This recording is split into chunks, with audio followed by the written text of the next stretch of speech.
back to Silver Moments with Dr. Marcia Baltimore.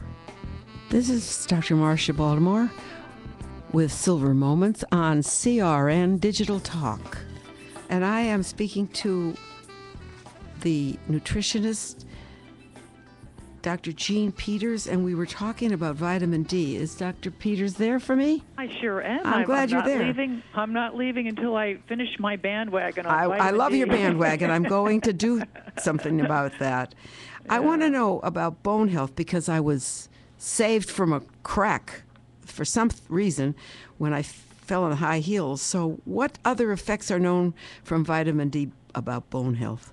Well, that's great that you're asking that, because one of the things that's come out, Marcia, is that, vitamin D turns out that it's critical, but also vitamin K. There are two fat-soluble vitamins that are the ones that actually help to shuttle the calcium that you have that typically ends up lining the blood vessels with the calcium that you consume from your foods and gets it into the bone to help increase bone metabolism.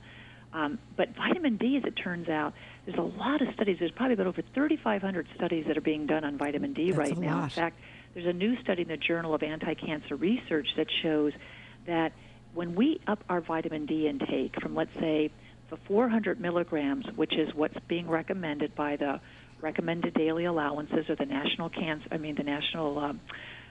standards, up to 4,000 to 8,000 units a day. Wow.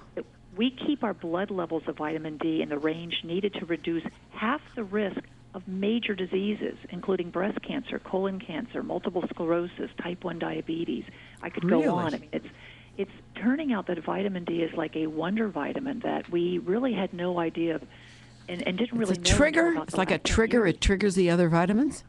It not only does it trigger, it's not a trigger so much. It works as a hormone.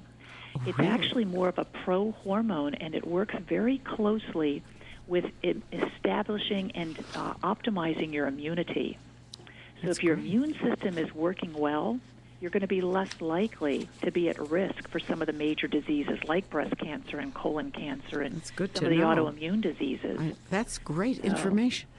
Thank you for sharing. So I think, most people, I know that there's been studies done in which, there was a study in which 13,000 people were looked at in terms of their vitamin D status, and, 67% of them were under the ideal range, the range being 30 to 100. They have a lot of broken bones and a lot of cancer, a lot of diseases, those that were under? Yeah, well, I think, they didn't study that so much that, but the concern is that, the longer you go and keep your, in which you're moving more towards an osteoporotic, the more likely you are to have an unusual fall. If you have an unusual fall, to have a break. Here's the sad part. If women were to get a break, 1/3 of them who end up in the hospital for, let's say, a hip fracture, 1/3 of them will never leave the hospital. Right. That because that hip fracture is so disabling, many of them may never, ever recover.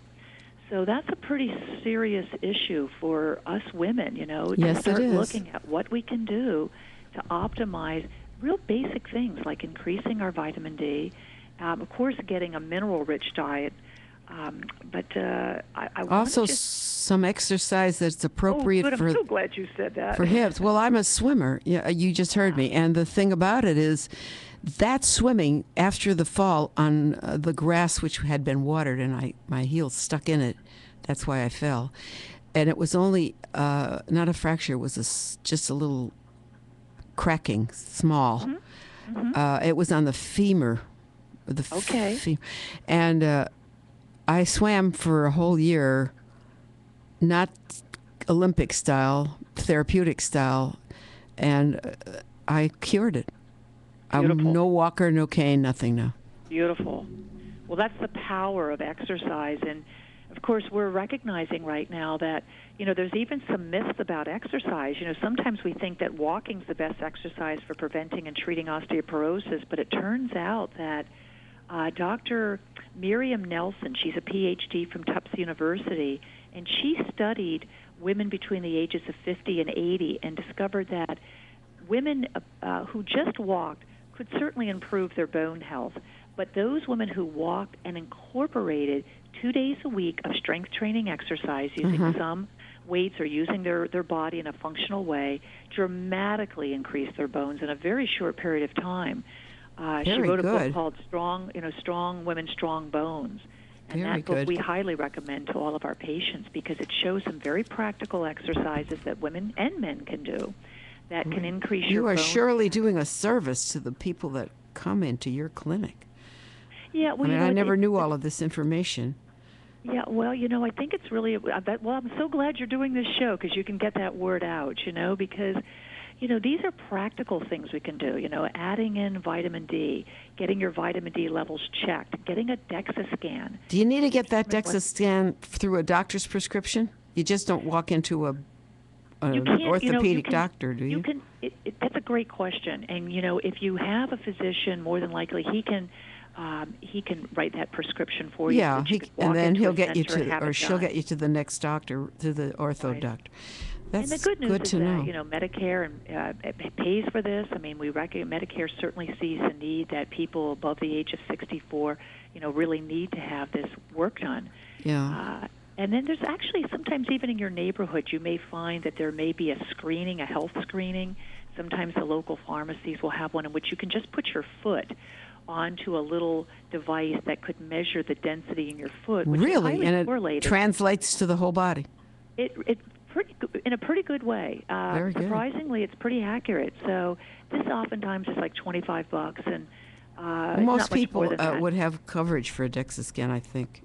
Oh, I think so. They have coverage for everything. Pretty much it's the gold standard for how we check. There you go, goals. Yes, I wanted to go back to the vitamin D 1 second. I want to know about eating. I like to eat. Yes. What can you eat that'll help you get the vitamin D? Vitamin D, well, the best thing that you can do if you're not going to be taking vitamin D, still the best way to get vitamin D is the sun.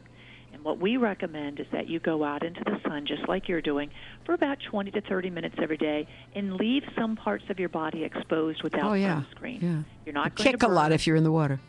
Yeah, And then the other thing would be, of course, your milk, your dairy products, all just naturally are fortified with vitamin D. That'll help. Yeah. Your cheeses, your yogurts, that sort of thing. I mean, I'm a big fan of Greek yogurt because not only is it fantastic in terms of its protein, but it's got a great source of vitamin D. But for those vegans or vegetarians that are out there, I mean, there's many other ways that you can go, too. Well, thank you so much. I just appreciate all of that, Dr. Peters. I'm so glad you agreed to tell our listeners because I learned so much today. I'm into heaven knowing that I have to get a DEXA scan.